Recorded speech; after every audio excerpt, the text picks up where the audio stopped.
I just got to cut around the edges of the cornfield to keep the weeds from taking over. And it's a nice walk to walk around the edges of the cornfield. You can see the deer coming in and out, so I like to keep this mowed. So I did that with the tractor real quick. Another thing on the list to do is bush hog, which I know a lot of people like bush hogging, but it's kind of boring actually. It's like cutting grass, loud and stinky. But she's a runner. Take a look at Luke here. Hey buddy, what you doing, Luke? He's like a hippopotamus. He just lays in the mud. He's gonna stink so bad. This one, Doug's smart. He lays in the shade, but Luke, look, he's gonna go find a mud puddle in the ditch. He lays flat in the mud, wherever there's water. He gets so hot so fast, and he'll keep walking to down there like he knows there's mud right there. He just lays in the mud. I just want to show you how important these ditches are along the edges of your field.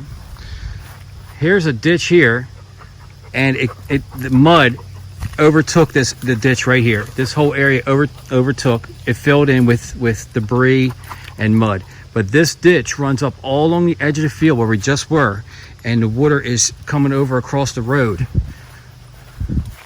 Now, we just walked in that field and it was completely dry. I mean, that field was bone dry. And if you look at this water, this is actually flowing water. My feet are probably getting wet right here. Let me step over here to show you. But up there's the food plot. And where this water comes off this hill and hits this ditch and then runs down, if those ditches are blocked up, this water is coming down, and this is actually flowing water.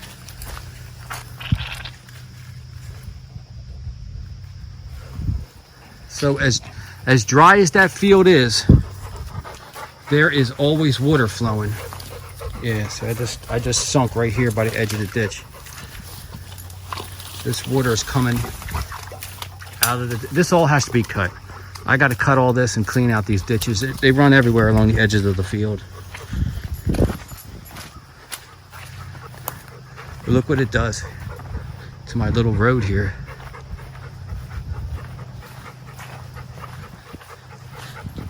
I'm surprised that Miss Oxford 821 actually cut this without getting stuck.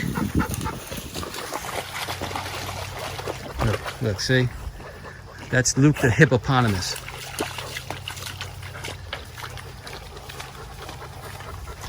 These labs, I mean, it's 73 degrees today. It's actually beautiful out here. But these labs, they just can't take it. They need the cold. They need colder weather. They need water. They're not made for this sunny, dry stuff. All the pruning I did back in the wintertime really paid off. All that new vertical growth, which I'll cut off again, has bared no fruit. All the fruit is right where you can reach it, right on the outer branches, all about shoulder height. It's easy to see them from the inside, how many there are. There's just so many. Here's the other one. Just look at all the pears on this thing. Maybe if I hold the camera still for a second, you can pick through and see them all. Like, there's got to be 100 pears just on this one side of this tree right here. There's just so many of them. And these are Moonglow pears, and it is the first week of August. So within the next 2 weeks, you'll be able to eat these things. Here's a nice level. The dog picks them, but look how big this one is. That's most of them. They're absolutely beautiful. They would rob you in the store right now. Because of COVID, pears are $5 a piece. Bull crap. Here's some apples. The dog loves apples. And of course he picks all the ones that he can find.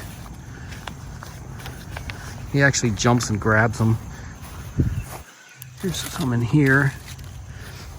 I wish I knew what kind they were. For some reason, the dog doesn't really snatch these. Maybe it's a later, they're pretty small. It might be a later ripening fruit. Maybe it's just not ready yet, so the dog doesn't really go after them. This is the Granny Smith, which I really wanted one of these this year. Japanese beetles. Japanese beetle damage, you can see that. Got to it. And the pruning did well, but it didn't bear any fruit. Not one apple on this Granny Smith. So something's up with that. I don't know if it needs a different pollinator. Not sure.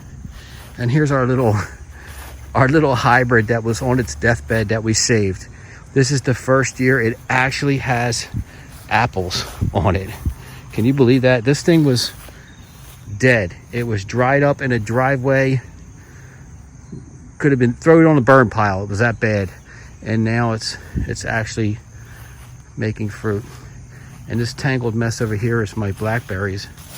And there's so many, I just mow them down, but you can pick bushels and bushels of blackberries back here. I actually give these plants away all the time. Look, here comes the dog. Dougie, where's your pear? Where's your pear? Get a pear. Come here, Dougie. Don't you like pears? You gonna get one? Oh, he just got one. I don't know if I got it on film. That's an apple. You weren't supposed to get an apple. You got it? That's a big one. Look, he's looking. No, don't keep eating them. No, Dougie, that's all. That's all, Dougie. No, no, no. No, no. Look. What are you going to do with them all? You just got them, right? Just had to get them because we're here. All right. So that's it with the fruit trees. Look pretty good this year. Here's a nice parting shot of some pears.